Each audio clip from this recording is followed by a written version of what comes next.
বিসমিল্লাহির রহমানির রহিম। আসসালামু আলাইকুম। আজকে আমরা ট্রেন সম্পর্কিত কয়েকটা অঙ্ক দেখব। তার প্রথম হচ্ছে 300 মিটার লম্বা একটি ট্রেন 900 মিটার দীর্ঘ একটি প্ল্যাটফর্ম 1 মিনিটে 12 সেকেন্ডে অতিক্রম করলো, তাহলে ট্রেনটির বেগ কত? এ ধরনের অঙ্কগুলো মূলত প্ল্যাটফর্মের দৈর্ঘ্য এবং ট্রেনের দৈর্ঘ্য দুইটা অতিক্রম করলেই ট্রেনটা প্রপারলি ডিস্টেন্স অতিক্রম করবে, এবং চাইছে আমাদের বেগ বা স্পিড। তাহলে আমাদের লাগবে টোটাল অতিক্রান্ত দূরত্ব বাই সময়। এইটাকে কিলোমিটার পার আওয়ারে কনভার্ট করলেই আমরা মূলত পেয়ে যাব আমাদের কাঙ্ক্ষিত বেগ। তাহলে এই ধরনের অঙ্কগুলো করতে আমাদেরকে একটা সূত্র ফলো করতে হবে। সূত্রটি হচ্ছে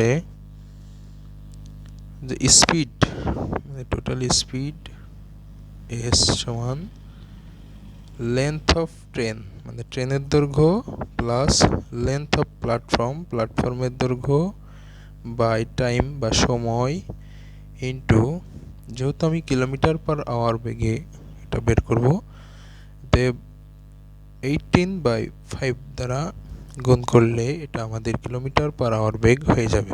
ঠিক আছে, তাহলে এখানে 300 মিটার লম্বা একটি ট্রেন, অর্থাৎ লেন্থ অফ টি এইটা বের হয়ে আছে, এটা দেওয়া আছে। তাহলে লেন্থ অফ টি হচ্ছে 300 মিটার। লেন্থ অফ পি মানে প্ল্যাটফর্মের দৈর্ঘ্য হচ্ছে 900 মিটার দীর্ঘ একটি প্ল্যাটফর্ম, তাহলে এটা হচ্ছে 900 ভাগ সময় 1 মিনিট 12 সেকেন্ড। এটা টোটালি আমাদেরকে সেকেন্ডে বের করতে হবে। তাহলে 1 মিনিটে হচ্ছে 60 সেকেন্ড আর 12 সেকেন্ড যেহেতু দেওয়া আছে, তাহলে টোটাল হচ্ছে 72 সেকেন্ড, তাই না? তাহলে আমাদের এখানে দেওয়া হবে 72 সেকেন্ড ইন্টু সূত্রের 18/5। তাহলে এটা টোটালি ক্যালকুলেশন করতে হবে। টোটালি ক্যালকুলেশন করলে এটা হচ্ছে 1200/72 ইন্টু 18/5। এইটা আমরা ক্যালকুলেশন করলে পেয়ে যাব আমাদের কাঙ্ক্ষিত স্পিড 60। এই পর্যন্ত টোটালি যেটা ছিল যে মিটার, তাই না? এটা মিটারে দেওয়া, এটা মিটারে দেওয়া, তাহলে এটা হচ্ছে মিটার।